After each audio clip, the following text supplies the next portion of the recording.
This is part 3 of how to set goals without burning out.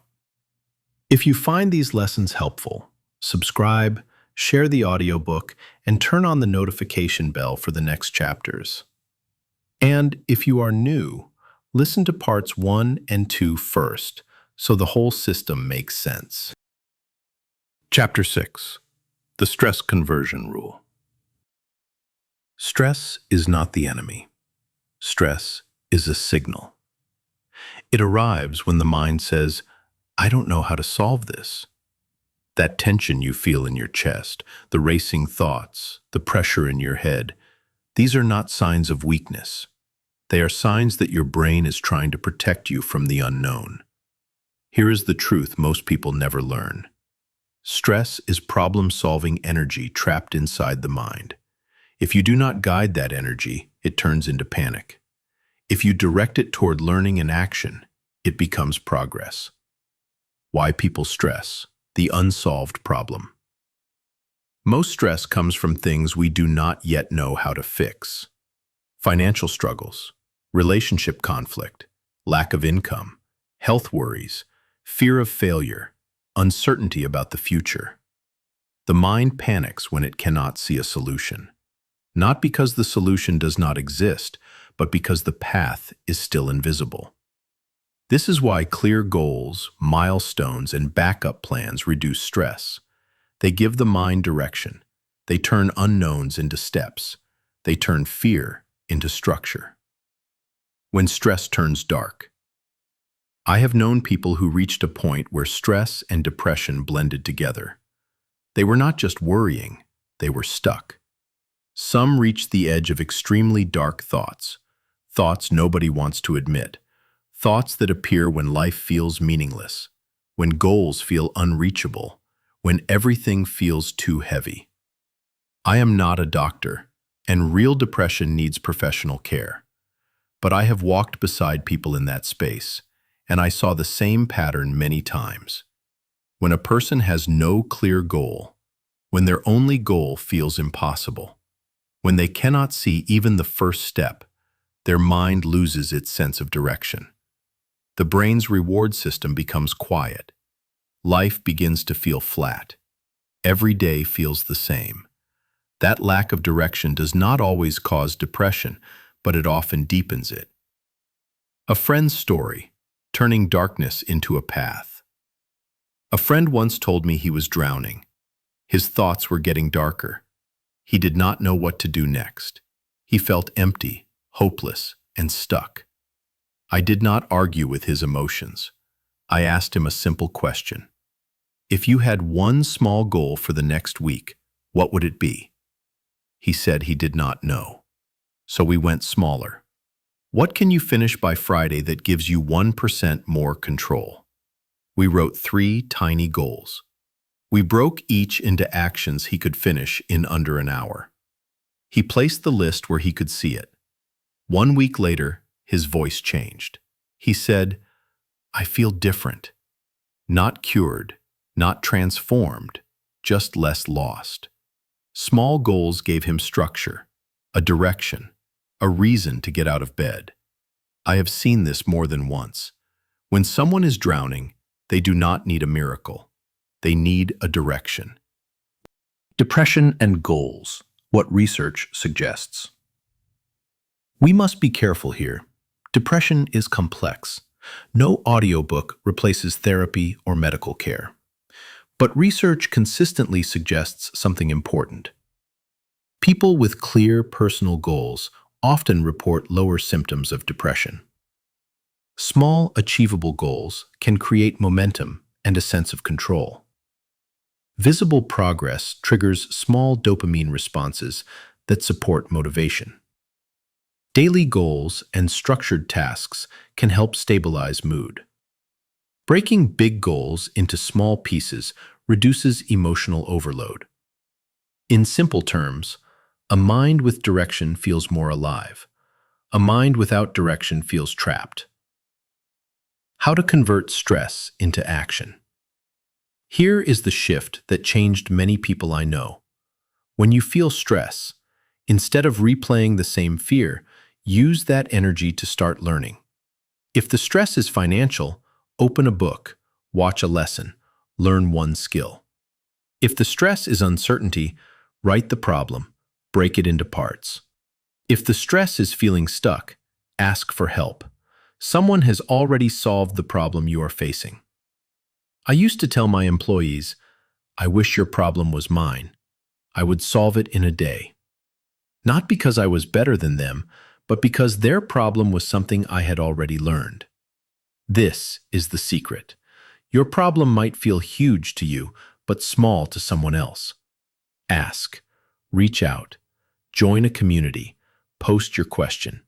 Help can arrive from a place you never expected. Your mind needs a task, not a spiral. Stress spirals happen when the mind has energy but no plan. The solution is to give the mind a task, even a tiny one. Example, instead of lying awake worrying about debt, spend 20 minutes learning how debt works or reading how others improved their situation. Instead of panicking about the future, write one goal for tomorrow morning. Redirect the energy. Turn fear into curiosity. Turn pressure into research. Turn stress into movement. Choosing the right reaction. Ask yourself, will I use this stress to destroy myself or to rebuild myself? Stress is not just discomfort, it is fuel. When guided, it becomes the force that pushes you toward solutions you would never explore otherwise. Tonight, tomorrow, micro practice. 1. Write the biggest worry on your mind. 2. Under it, write, this stress is energy looking for a task. 3. Break the worry into 3 smaller parts. 4. For each part, write one action you can take tomorrow. 5. Before bed, choose one supportive resource, a book, a video, an article, or a person to ask for advice. 6. In the morning, complete the first action. In the next chapter, we will explore how to avoid burnout, because chasing goals is powerful, but staying emotionally balanced is what keeps the journey alive. Chapter 7. Avoiding Goal Burnout. Chasing goals is powerful. It builds confidence, identity, and direction. But even the strongest ambition can break you if you never pause. Every human being, no matter how talented or driven, has emotional limits. Burnout is what happens when your mind is still pushing, but your heart has already run out of energy. Avoiding burnout is not about slowing down. It is about staying in balance so you can stay in the race. Why burnout happens. Burnout does not come from working too hard. It comes from working with no recovery. It comes from carrying goals without breaks, without gratitude, and without reflection. It comes from chasing progress without noticing the progress you have already made. And burnout can appear quietly. First you lose excitement, then you lose patience, then you lose confidence, and eventually you lose energy for everything, not only the goal itself. Many people confuse burnout with failure, but burnout is not failure. Burnout is exhaustion, and exhaustion can be fixed. When ambition turns against you. A meaningful goal can still drain you when the milestones feel endless, the progress feels slow, you compare yourself to others, you push harder without resting, you treat yourself like a machine instead of a human. Without balance, ambition becomes pressure. Without rest, action becomes punishment. Your mind and body are partners, not opponents. If either one collapses, the journey stops. Why rest is not laziness. Rest is not a break from the work. Rest is part of the work. Your brain needs recovery periods to process information, release emotional strain, and restore motivation. This is not philosophy, it is biology. Your nervous system resets during calm moments. Your creativity and problem-solving improve when your mind has space to breathe. This is why burnout erases clarity. The mind becomes overloaded. There is no empty space left for insight. The power of gratitude and reflection. Gratitude is one of the most effective ways to prevent burnout. Not vague gratitude, real gratitude. The kind where you pause and list the progress you have made. Gratitude protects your ambition from turning into self-criticism. It reminds you that you are not failing, you are building. Reflection works the same way. When you review what you have learned and how far you have come, your motivation realigns. You stop chasing blindly and begin moving intentionally. My experience, when I had to slow down. There were moments in my own journey when I pushed hard, too hard. I chased income goals, business goals, and personal goals all at once. There were days when I was exhausted mentally and physically, but I learned something important. When I slowed down, even briefly, I came back stronger. My ideas became clearer, my energy returned, my belief sharpened. Rest did not delay my progress. Rest protected it. Signs you are burning out. Here are the early signals. You feel tired even after sleeping. You feel irritated for no clear reason. Your excitement is gone. You start resenting the goal you once loved. Nothing feels enough. You feel mentally foggy or emotionally detached. These are not signs to quit. They are signs to pause and recharge. The rule of rhythms. Healthy progress happens in cycles. Effort, rest. Effort, rest, growth. No one can sprint forever. Even athletes train in intervals. Even machines overheat. Humans need rhythms. These rhythms can be daily. Work for 90 minutes. Rest for 10 to 15 minutes. Or weekly. Hard work days balanced with lighter days. One genuine rest day each week. Or long-term. Seasons of intense progress. Seasons of reflection and rebalancing. When your goals follow natural rhythms, burnout becomes rare. Schedule joy, not just work. One of the simplest ways to avoid burnout is to add joy into your life. Do something enjoyable every week. Joy refuels ambition. Fun restores creativity. Laughter recharges the nervous system. When you deny yourself joy, your mind becomes a harsh environment. When you include it, your goals become lighter and easier. Forget the hustle till you die culture. The idea that you must grind non-stop is harmful. It damages mental health, relationships, and creativity. Real success is sustainable. It is built on balance, not punishment. The people who rise the highest are not the ones who burn the fastest. They are the ones who pace themselves with intelligence. Tonight, tomorrow, micro-practice. 1. Write 3 signs that show you are nearing burnout. 2. Choose one small recovery habit, such as a walk, a stretch, music, or quiet time. 3. Write one thing you are genuinely grateful for in your progress so far. 4. Schedule one enjoyable activity within the next 72 hours. 5.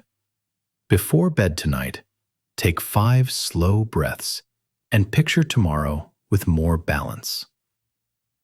In the next chapter, we explore belief, how to build the inner strength that fuels your direction, and how to reinforce the identity of someone who reaches the goals they aim for. Chapter 8. Belief Engineering. Belief is not magic. Belief is mechanics. It is the system your mind uses to decide what is possible for you and what is not. And like any system, it can be strengthened, upgraded, and reshaped through experience and repetition. People often misunderstand belief. They imagine it is emotional or mystical. In reality, belief is built from evidence. The mind collects that evidence from your actions, your wins, your failures, and the way you interpret every one of them. Belief is built, not born. No one is born confident. People become confident by proving to themselves, again and again, that they can take action and grow. Belief starts with small wins. When you complete a milestone, solve a problem, overcome a fear, or finish something you promised yourself, your brain remembers. It uses those moments as proof. I can do this. I can learn this. I can improve. Each win strengthens the foundation. Each failure, when interpreted correctly, becomes a lesson instead of a wound. This is belief engineering. You shape your identity through consistent evidence. The psychology behind belief.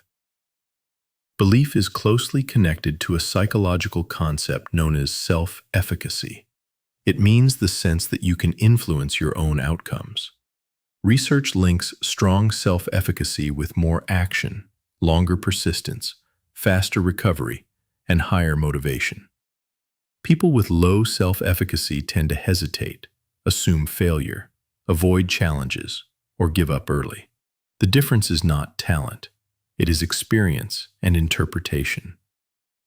This is why realistic goals and reachable milestones matter. They create the proof your mind needs before it can believe in bigger goals.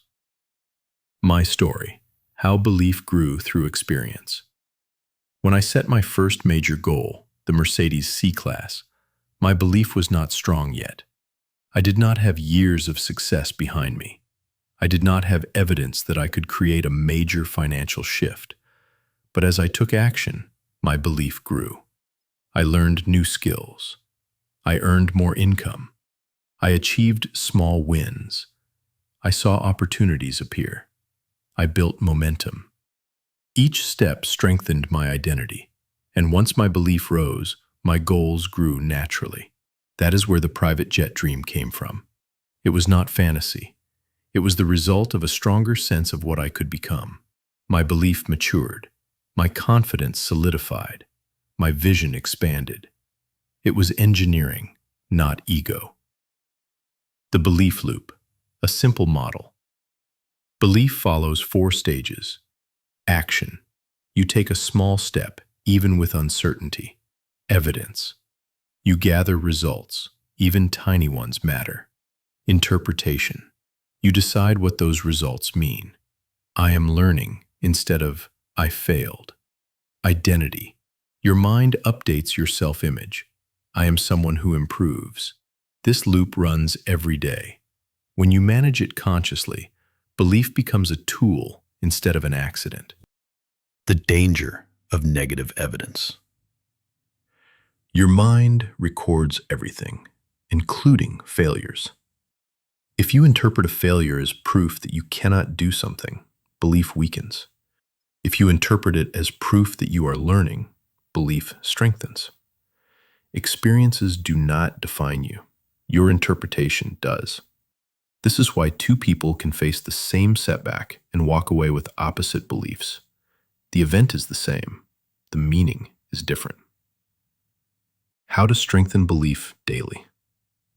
Here are practical steps that work for almost everyone. 1. Small wins first. Start with tasks you can finish today. These wins build the foundation. 2. Track progress. Writing down your progress gives your mind physical proof. 3. Reread past successes. Reviewing what you've achieved rewires your identity.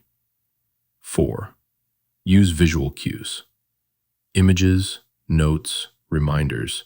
Repetition reinforces belief. 5. Avoid comparison. Comparison destroys belief. Your journey is yours. 6. Surround yourself with builders. People who support growth strengthen your mindset. 7. Celebrate milestones. Each celebration marks an upgrade in identity. The role of visualization in belief engineering. Visualization is not pretending the future has already arrived. It is rehearsing the mindset required to reach it. When you picture the process, not just the final result, you train your brain to act with confidence. You reduce fear and build readiness. Visualization serves two clear purposes. It trains your emotional system to stay calm under pressure. It reinforces the belief that you can walk the path. Belief without action is fantasy. Belief becomes real only when paired with movement. Repeating affirmations without taking action builds nothing. Real belief grows when your actions create evidence. Believe, then act. Act, then believe stronger. That is the cycle of genuine growth. Tonight, tomorrow. Micro practice. 1. Write 3 small wins from the last 7 days. 2. Write one thing you learned recently. 3. Choose one action you can finish in under 20 minutes tomorrow. 4. Before bed, visualize yourself taking that action with confidence. 5. Say one sentence, I am building proof. In the next chapter, we explore visualization in depth, not as wishful thinking, but as a practical tool that shapes your focus and your decisions. If you enjoyed this part of the book, subscribe and hit the notification bell so you never miss the next chapters. And if this audiobook can help someone you care about, share it with them. New parts are coming soon.